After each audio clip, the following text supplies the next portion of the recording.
Assalamualaikum warahmatullahi wabarakatuh. Perkenalkan, nama saya Syahrawi, asal kota Banjarmasin, Provinsi Kalimantan Selatan, mahasiswa PPG Angkatan 1 tahun 2022 pada LPTK IAIN Pontianak, Provinsi Kalimantan Barat. Pada kesempatan kali ini saya akan menampilkan video tentang pembelajaran berkaitan dengan materi Al-Quran dan Hadis sebagai pedoman hidupku, kelas 10 semester 2 atau semester genap.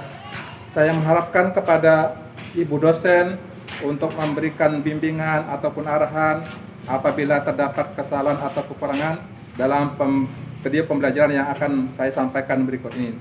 Terima kasih. Wassalamualaikum warahmatullahi wabarakatuh. Assalamualaikum warahmatullahi wabarakatuh. Alhamdulillahi rabbil alamin. Wassalatu wassalamu ala asrafil anbiya wal mursalin Sayyidina wa maulana Muhammadin wa ala alihi wa sahbihi ajmain, amma ba'd. Apa kabar siswa dan siswi sekalian? Mudah-mudahan kalian dalam keadaan sehat walafiat, dalam limpahan rahmat Allah subhanahu wa ta'ala, amin ya rabbal alamin. Tema kita hari ini adalah berkaitan dengan Al-Quran dan Hadis sebagai pedoman hidupku.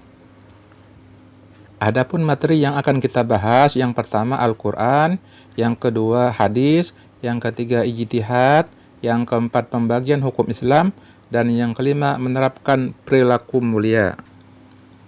Kita masuk kepada sumber hukum Islam yang pertama, yaitu Al-Quran. Al-Quran dari segi bahasa berasal daripada kata qara'a yaqra'u qira'atan Qur'anan, artinya yang berarti sesuatu yang dibaca atau bacaan. Sedangkan Al-Quran secara istilah artinya kalamullah yang diturunkan kepada Nabi Muhammad SAW dalam bahasa Arab yang sampai kepada kita secara mutawatir, ditulis dalam mushaf mulai dengan surah Al-Fatihah dan diakhir dengan surah An-Nas. Membacanya berfungsi sebagai ibadah, sebagai mukjizat Nabi Muhammad sallallahu alaihi wasallam, dan sebagai hidayah atau petunjuk bagi umat manusia. Sedangkan kedudukan Al-Quran sebagai sumber hukum Islam yang pertama sesuai dengan firman Allah Subhanahu wa taala dalam surah An-Nisa ayat 59 yang berbunyi, A'udzu billahi minasy syaithanir rajim. Bismillahirrahmanirrahim.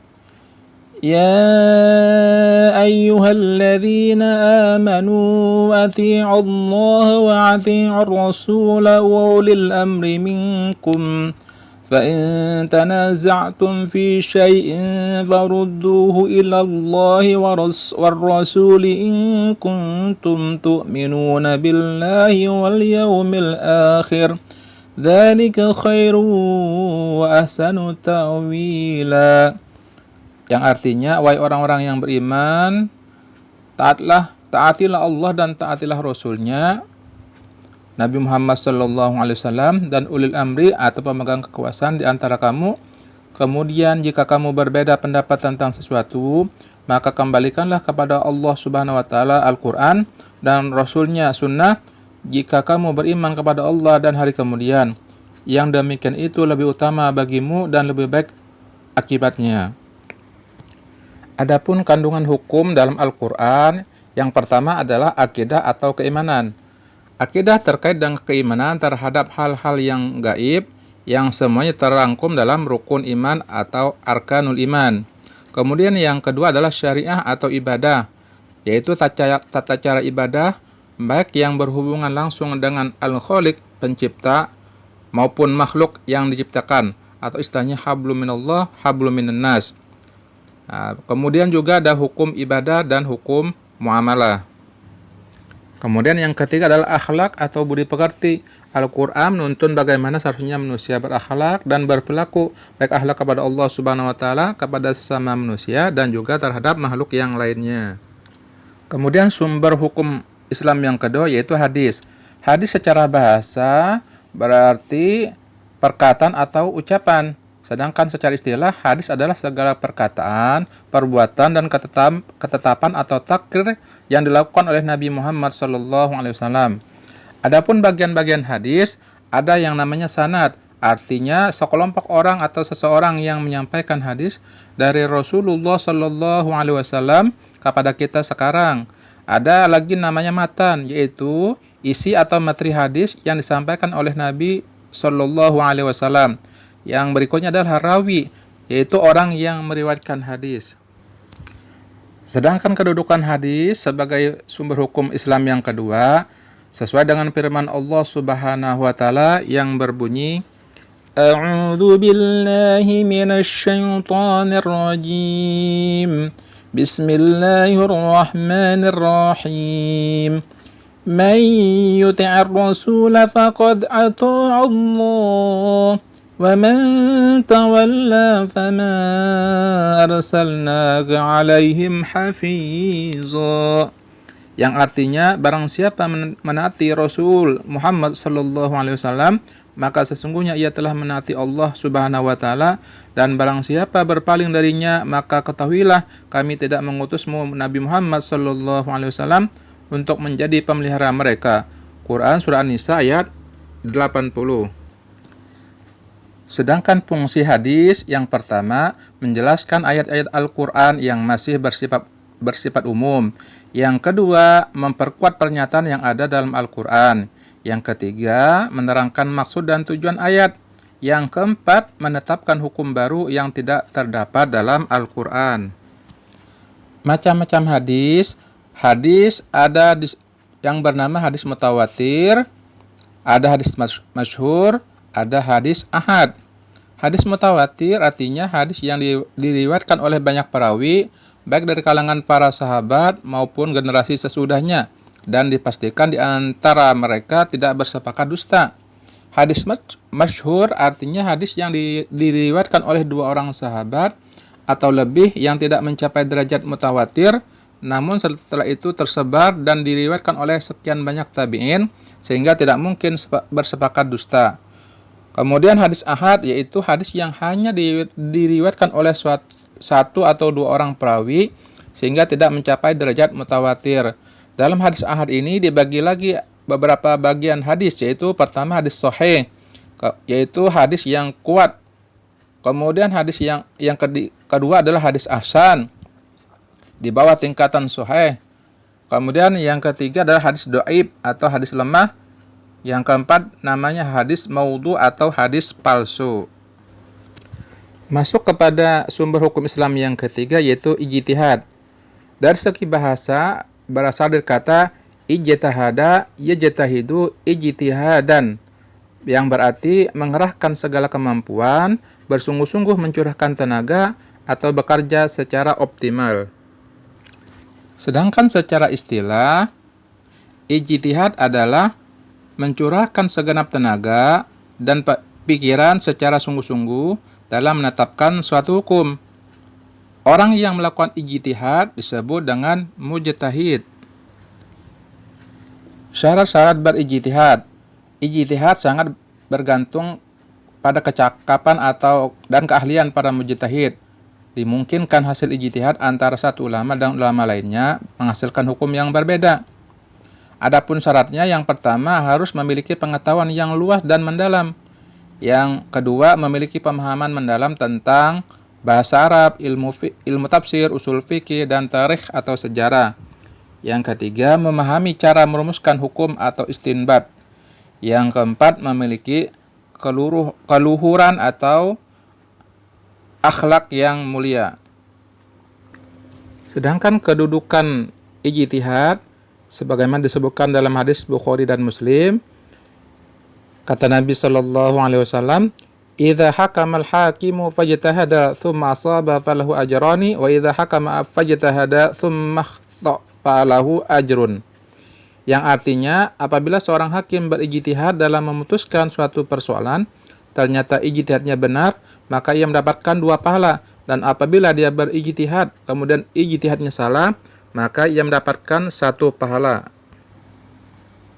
Sedangkan bentuk-bentuk ijtihad, yang pertama ijma', yang kedua qiyas, yang ketiga istihsan, yang keempat istihsab, Yang ke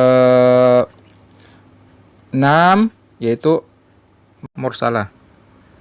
Yang keenam adalah urf. Selanjutnya pembagian hukum Islam. Pembagian hukum Islam dibagi dua. Pertama, hukum wad'i, yang kedua hukum taklifi. Hukum wad'i artinya perintah Allah Subhanahu wa taala yang merupakan sebab, syarat atau penghalang bagi adanya sesuatu. Hukum taklifi artinya tuntunan Allah Subhanahu wa taala yang berkaitan dengan perintah dan larangan. Hukum taklifi dibagi kepada 5 bagian. Yang pertama, wajib. Artinya dikerjakan mendapatkan pahala, ditinggalkan mendapatkan dosa. Yang kedua, sunnah.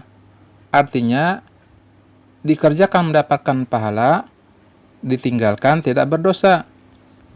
Yang ketiga, haram. Artinya dikerjakan mendapatkan dosa, ditinggalkan mendapatkan pahala. Yang keempat, makruh. Artinya dikerjakan tidak berdosa, ditinggalkan mendapatkan pahala. Yang kelima adalah mubah, yaitu boleh dikerjakan dan juga boleh ditinggalkan. Pembahasan terakhir adalah menerapkan perilaku mulia. Penerapan perilaku mulia ini kita berdasarkan daripada pemahaman Al-Quran, hadis, dan ijtihad. Yang pertama adalah gemar membaca dan mempelajari Al-Quran dan hadis baik ketika sedang sibuk ataupun santai. Yang kedua, berusaha sekuat tenaga untuk merealisasikan ajaran-ajaran Al-Quran dan hadis. Yang ketiga, selalu mengonfirmasi segala persoalan yang dihadapi dengan merujuk kepada Al-Quran dan hadis, baik dengan mempelajari sendiri atau bertanya kepada orang yang ahli di bidangnya. Yang keempat, mencintai orang-orang yang senantiasa berusaha mempelajari dan mengamalkan ajaran Al-Quran dan Sunnah. Yang kelima, kritis terhadap persoalan-persoalan yang dihadapi dengan terus-menerus berupaya agar tidak keluar dari ajaran-ajaran Al-Quran dan Sunnah. Yang keenam, membiasakan diri berpikir secara rasional dan tetap berpegang teguh kepada Al-Quran dan hadis. Yang ketujuh, aktif bertanya dan berdiskusi dengan orang-orang yang dianggap memiliki keahlian agama dan berakhlak mulia. Yang kedelapan, berhati-hati dalam bertindak dan melaksanakan sesuatu, apakah boleh dikerjakan ataukah ditinggalkan. Yang kesembilan, selalu berusaha keras untuk mengerjakan segala kewajiban serta meninggalkan dan menjauhi segala larangan.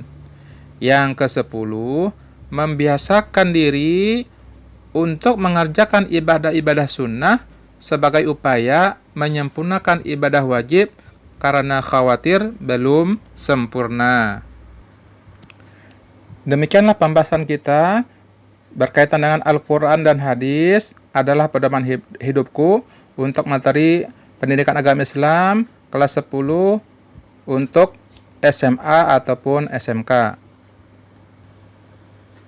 Semoga dengan uraian singkat yang Bapak sampaikan menambah wawasan kita berkaitan dengan Al-Quran dan hadis sebagai pedoman hidup. Sebelum kita menutup pertemuan kita, alangkah baiknya mari kita membaca doa kafaratul majlis. Subhanakallahumma wa bihamdika asyhadu an la ilaha illa anta astaghfiruka wa atubu ilaik. Assalamualaikum warahmatullahi wabarakatuh.